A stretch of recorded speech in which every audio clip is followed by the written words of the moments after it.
Just saying we could be funny, like those Volkswagen people. You see this yet? I have. I don't know what I hate about it the most, the ad or the car. You know, they did one last year, same kind of smirk. Remember Think Small? It was a half-page ad and a full-page buy. You could barely see the product. I don't get it. Elvis just got back from West Germany. Why not put him in it?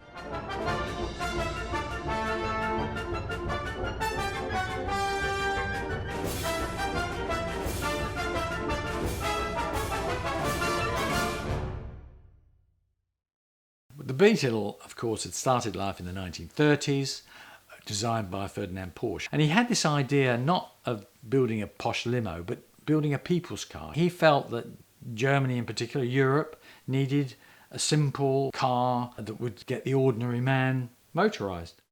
Hitler had the same idea. He thought it would be a good thing for the people. When the war ended, Germany was in a very, very poor state. And the Allies were keen to build it back up. And the rest, if you like, is history. I mean, they started production. The car did quite well. It was very reliable. Sold in quite good numbers within Germany. And a lot of GIs took them back to America. American cars had got bigger and bigger and bigger with fins and lights. And if you were driving last year's car with the big fins, you had to get rid of that because you didn't want to be seen driving around in that. You had to get this year's car, which had smaller fins, you know. But of course, there was, as there always is in these things, the other side to that coin, in that there are a growing number of people who thought, this is ridiculous. Why do I want a car that long that drinks that much petrol? And the Volkswagen then sort of became a smart car to buy. DDB at that time had smallish bits of business. Car account was a big thing. Although Volkswagen's budget wasn't like Ford or General Motors, I think there was a feeling that if the agency got this car account and did some good work on it, it could land one of the big boys. I think Birnbach also was a bit of a lover of the underdog. A lot of his clients were quirky. A lot of them were Jewish products, ironically. And of course, this was the complete antithesis. You know, this was a born in the Nazi era German car. To be completely honest, I was wondering what was going on in Birnbach's head because it really had Nazi connotations to it, the car. And I didn't think it was something that we should do. And then he said, not only do we have the account, but you're it, I think he said. And I said, me? Why me? What have I done? Off we went to the fatherland. And it was a gigantic room. It looked like a football field. They kept us together in one spot, and they unveiled the first Volkswagen as designed by Porsche with a little help from Hitler. And they showed us maybe the millions that came off the assembly line. A couple of other little things. I snuck off, and Julian looked at me like, uh-oh. And I went foraging for Jeeps and tanks, etc. And I found them way in the back, you know, and I pulled the tarpaulin off, and I was on top of a Jeep with a machine gun, and I started to go, you know, And I said, Julian, duck, I don't want to hit you, you know, and I'm going, and he's saying, it was terrible. And the Germans were all embarrassed, and etc. Finally got home. I said, Bill, we got it. He said, what do you got? You got the advertising? I said, no, Bill, we don't have the advertising, but I figured out the marketing problem. I said, what is it? I said, Bill, we have to sell a Nazi car in a Jewish town. And of course, he just didn't want to hear it. He just didn't want to hear it. Oh, well, I felt that the car was so utterly preposterous that we had to Americanize it as quickly as possible. And maybe get somebody like Dinah Shore to do a singing commercial like, you know, she was doing at the time. See the USA in your Chevrolet. And I thought we needed something really fast, quickly, like that. See the USA in your Chevrolet. America's asking you to call. Drive your Chevrolet through the USA. America's the greatest land of all. I mentioned it to Birnbach, and I didn't get to first base with that. We weren't doing that kind of advertising at Daldane Birnbach at all. And anyway, no matter what the product was, we were doing what we thought was intelligent. Don't underestimate the public type of advertising. I put together 3 of them. We needed them, and then remember I went to St. Thomas with my wife, rather depressed about the whole thing. And I came back, and people were talking about them. I mean, at parties, everywhere. They were talking about these Volkswagen ads. I guess I had another look at them. I didn't quite get it myself, because they were so simple that they were simplistic, I thought, but they weren't. Apparently they weren't. I don't think people realised quite how vulgar advertising had become at that time, which is why the work of Dordane in New York was so revolutionary. I mean, no one had really realised that how awful it was before, and therefore how amazing a Dordane ad, and particularly a Volkswagen ad, looked in a magazine that was filled with rubbish.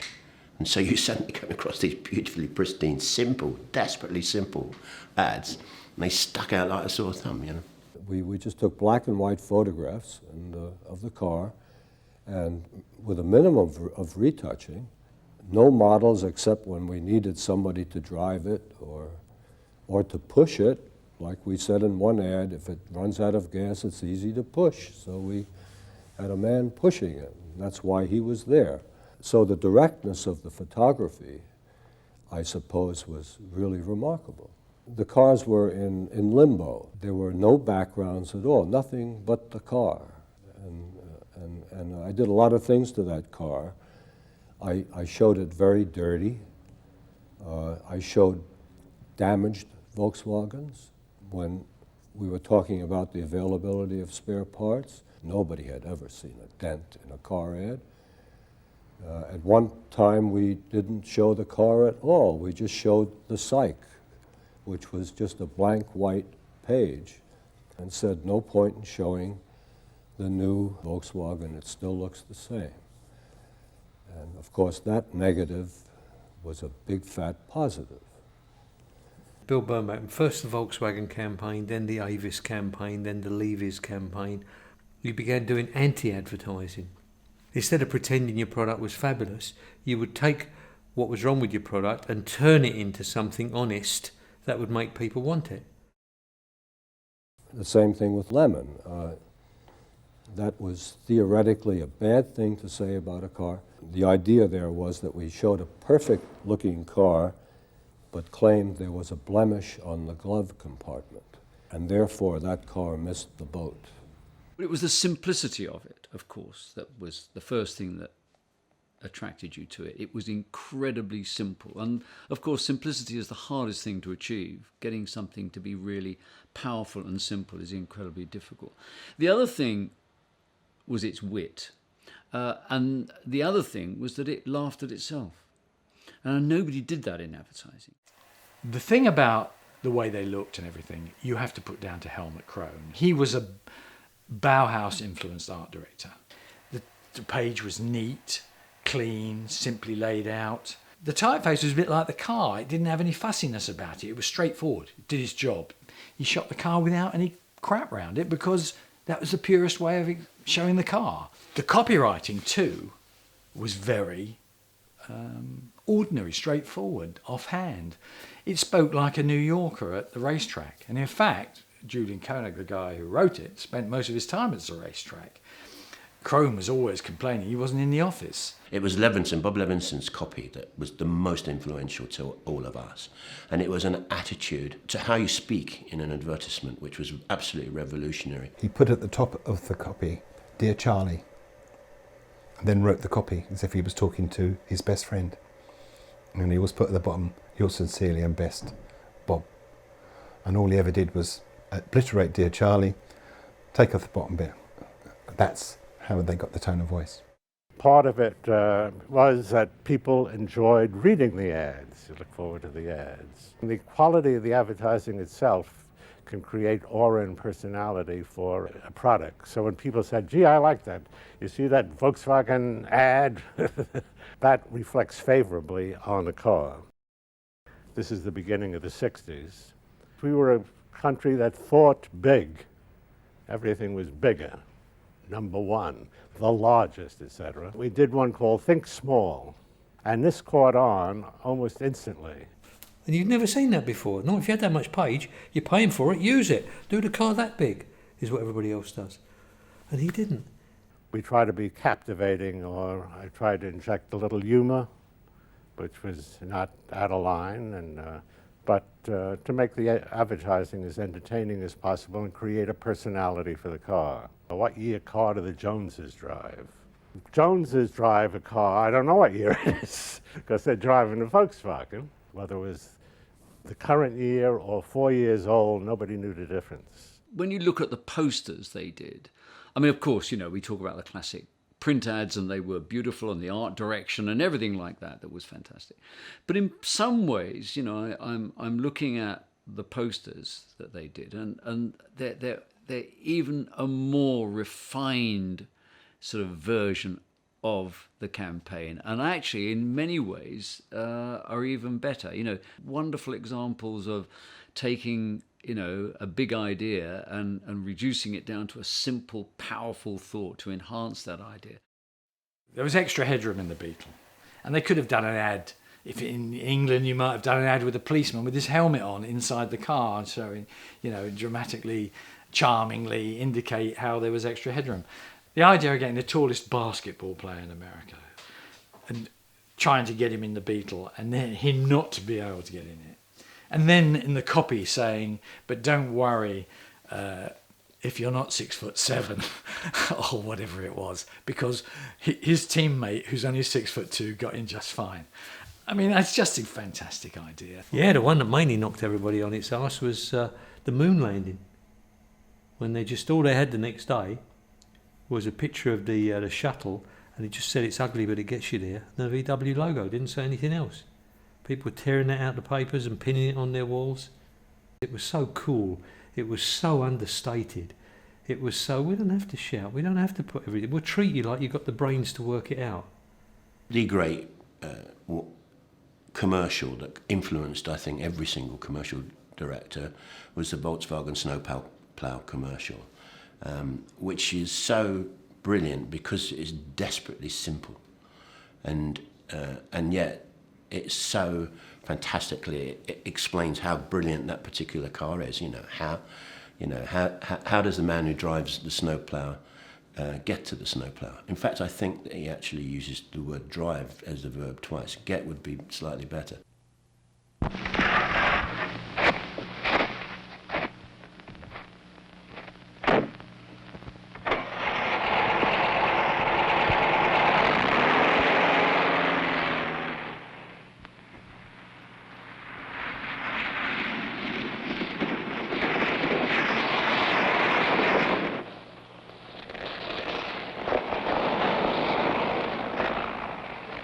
Have you ever wondered how the man who drives a snowplow drives to the snowplow? This one drives a Volkswagen. So you can stop wondering.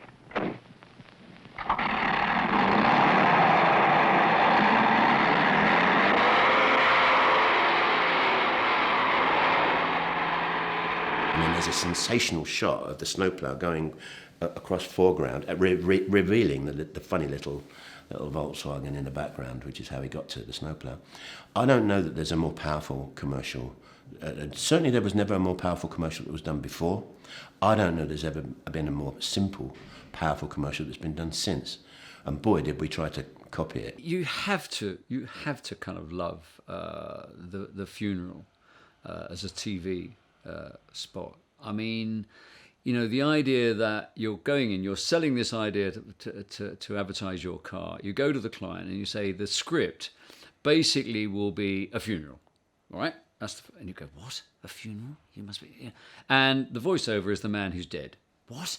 So you're trying to sell a car by a man who's dead, and this is his funeral, and he's reading out his last will and testament, and you say, I guarantee it will be wonderful and it will be funny. I think it is genius. I, Maxwell E. Snavely, being of sound mind and body, do hereby bequeath the following. To my wife Rose, who spent money like there was no tomorrow, I leave $100 and a calendar. To my sons, Rodney and Victor, who spent every dime I ever gave them on fancy cars and fast women, I leave $50 in dimes. To my business partner, Jules, whose only motto was spend, spend, spend. I leave nothing, nothing, nothing.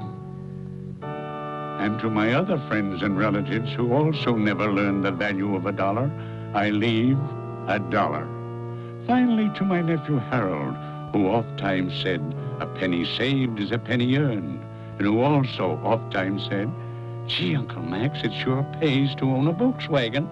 I leave my entire fortune of $100 billion. One of my favourite commercials is the Jones and Krempler commercial with, you see two identical houses. I can still recite every word of that commercial. Mr. Jones and Mr. Krempler were neighbours. They each had $3,000.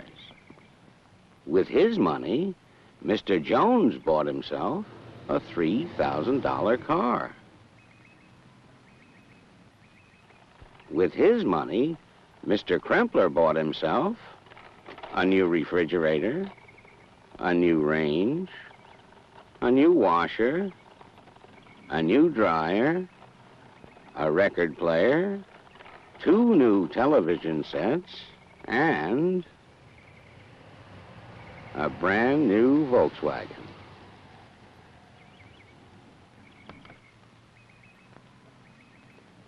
Now Mr. Jones is faced with that age-old problem, keeping up with the Kremplers. We are here 50, 60 years after this stuff ran, but it looks as fresh and clean and is as amusing and as powerful as it was in 1959. They are so modern. They are as modern as anything that you would look at if you opened a magazine or a newspaper today. They haven't dated at all. You know, I always think that it created modern advertising, and to this day it still has relevance. It simply looked at the product and said, I'm not going to try and hide what it is. I'm going to take what it is, i.e. that it's ugly but it works, and actually I'm going to turn that into a value. And there's so many lessons people can learn from that, not just in advertising, but in politics and in entertainment and in all kinds of areas, when they should sort of look at the Volkswagen campaign and say, that's the way to think and be. I think it was the right car at the right time, treated in the right way. It was a brilliant campaign, and it was something that Julian understood from the beginning, that this was an ugly little or sweet little bug, and it was a beetle, and that America should think small.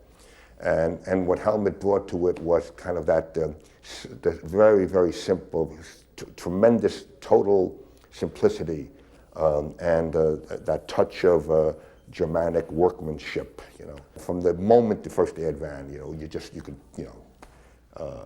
all my Jewish friends ran out and bought Volkswagens. I mean, it was appalling.